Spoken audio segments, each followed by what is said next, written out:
back. No, don't you grumble at me.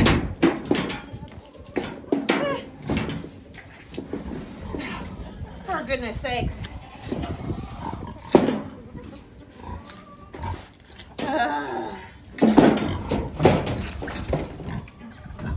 What in the hell? How does this even happen? Okay, you did it. So much for wanting to clean your barn stuff. Yeah. Last night I was playing in the mud because the cow's brown bale feeder had come off. And so that 150-pound skid was sunk into this much of that clay type mud. And the cows were standing on it. So I felt like I was mud wrestling this dang on skid. How does this even happen? That, it just fell off, I guess. Okay. I need to tighten that up. It just stayed in. I need to tighten that up though before.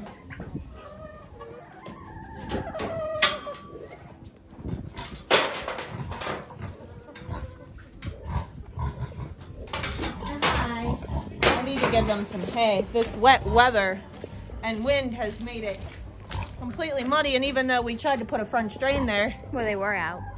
it covered up. Well, they must have went back in. Even though we put a French drain there, it filled in with mud. We didn't put enough gravel. They were like, I don't want to do this anymore. I'm coming back in. We have good pigs. Hi, everybody. Did you turn it off? No, you left it on. Yep. Just hold me for a second, so I gotta get told to fix that.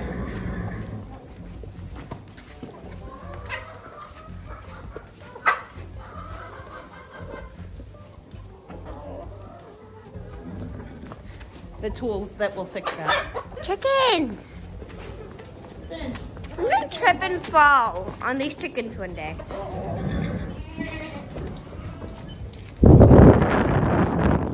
I'm also gonna get blown away by this wind one day. What, did you find there was nothing fun for you to do outside, so you decided to come back?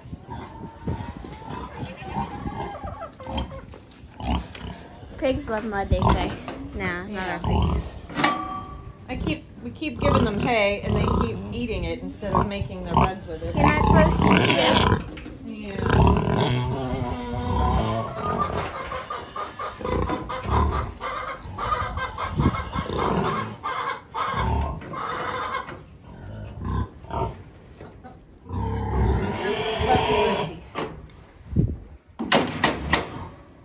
I don't know what you girls are so mad about. This metal kind of gives you some wind protection.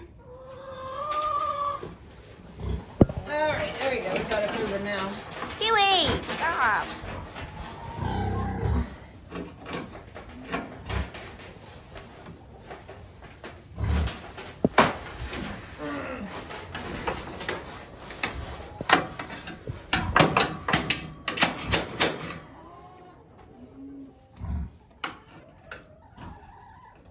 These clearly double as a hammer. Oh, yeah.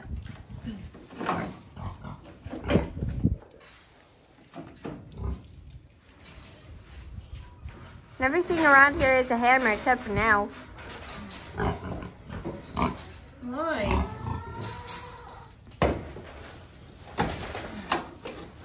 Now, that's what I'm going to have to do for now until I can tighten it up. Until I get down here some open end sockets. All right. Let's go. All right, guys. Yeah. That's the situation. Covered in mud. So I'm going to probably take these things up and wash them. There was just no point in washing them before because I was just going to get them muddy again. But I think I'm overdue. Girls, get down. These chickens.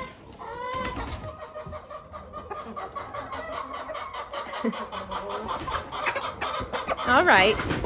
Okay. Aren't you so pretty? Come here. Come here. No, say hi to the people. I think you're pretty. Okay. You're not so friendly, are you? Some of them are. She's friendly. She just doesn't want help. I have all different breeds of chickens because we like the rainbow collection of eggs. But my speckled Sussex are always one of my very favorites. And here's Reese. She's our one Polish. So we used to have more Polish, but they get picked off with hawks with their little afros because they can't see aerial predators very well. I used to have more Polish. I absolutely love them. I'll probably always have a couple running around. And here's Priscilla. She's what we call our prettiest chicken. I know I've showed you guys her before. She's a home hatched olive egger. So I have an interesting topic in correlation to my chickens and my eggs. And we'll talk about that once we're done here with the barn work.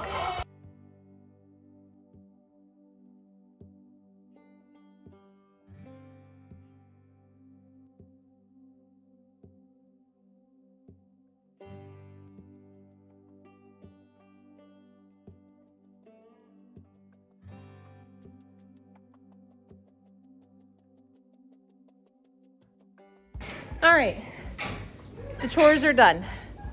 So let's have a little chat, shall we? I yesterday posted my availability for my egg delivery CSA.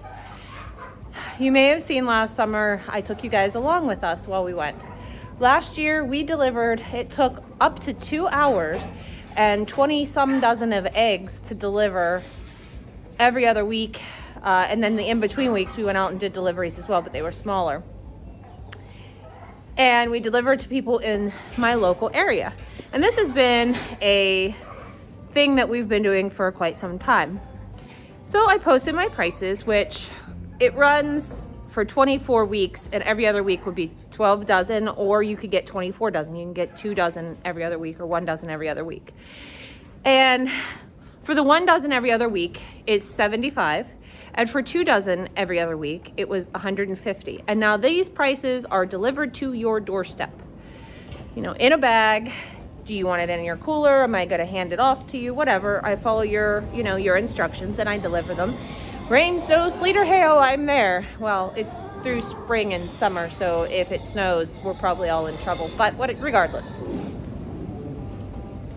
Per usual, there's going to be people that don't like your pricing. That's the nature of the beast. And I'm not here to really discuss the pricing because I price things accordingly to, you know, what these animals cost me. I have 150 plus minus, I don't even know anymore, birds. They do eat food that costs money, and they are free range, so there's loss involved. And then, you know, I deliver, I spend my gas, and let me tell you, I don't drive no EV. The good old Super Beastie gets about 10.6 miles per gallon right now. So, yeah, she's eating the gas up when I'm delivering them eggs. What I'm here to talk about isn't pricing. And it isn't about the people that don't like your pricing necessarily. That's going to happen no matter what. And you shouldn't take offense to these things. We're going through times where people don't have an exuberant amount of money to spend on frivolous things. And I understand that. And I sympathize with that because I also don't have an exuberant amount of money to be spending on Disney vacations or whatever. You know, that could be largely because of the amount of animals that I feed a week. But I digress. You know, but the thing is, people aren't always going to be happy, and that's fine. I'm not here to compete with anybody else. You know, often the sentiment is, I can buy eggs locally for $3 a dozen. I can go to Walmart and buy them for $1.90 a dozen. If that's the way, if that's where people feel their value is, then that's where they should purchase. I'm not here to compete with them. I'm here to treat myself fairly, and that's the conversation I want to have. It doesn't matter if it's if you're buying a car. It doesn't matter if you're selling eggs, if you're purchasing a house, if you're selling your pork, you know, if you're selling your beef. What matters through all those things is that you treat yourself fairly, and we have to identify what that looks like. For each one of us, it's different. So, you know, you have to value your own financial circumstances.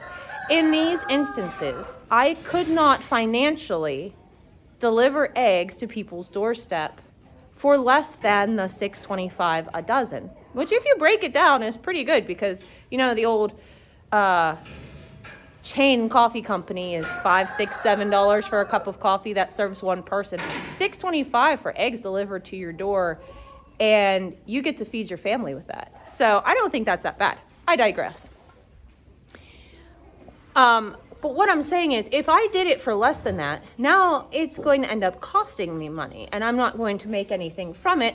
Therefore, it's not even, what's the point of even doing it? I'm definitely not doing this to get rich. This is something that I established because I thought it was old-fashioned. It's sort of whimsical. My customers absolutely love it. I have returning customers every year. And it does make a little bit of money for the farm in the downtime of year, so it's pay up front. So right now in January, it's making me some income when the farm isn't producing other income, okay?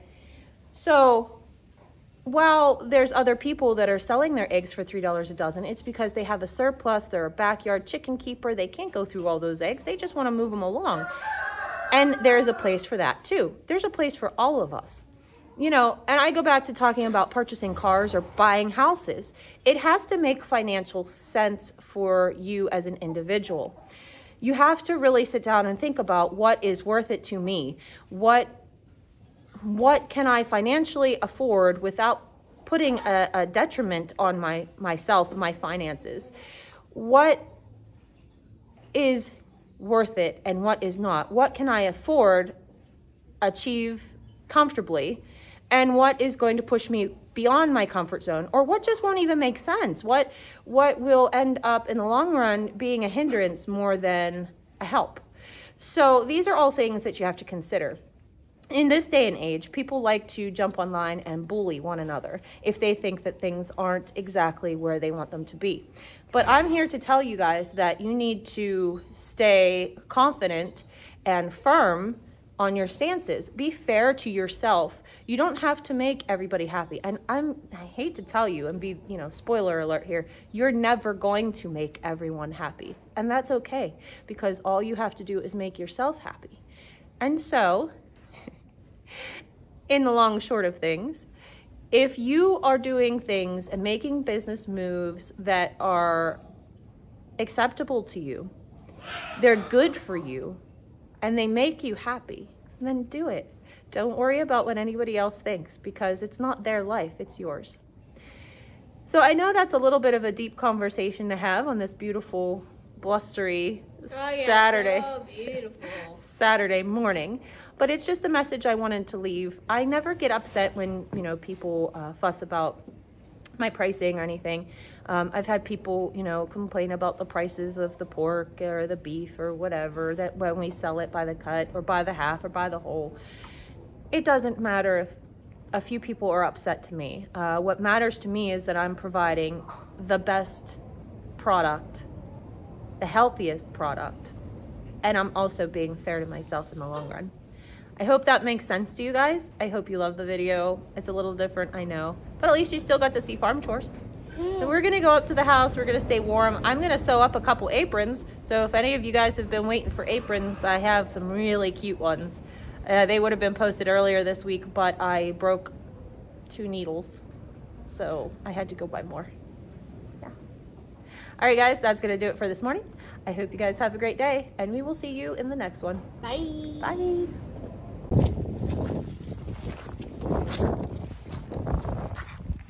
Oh yeah.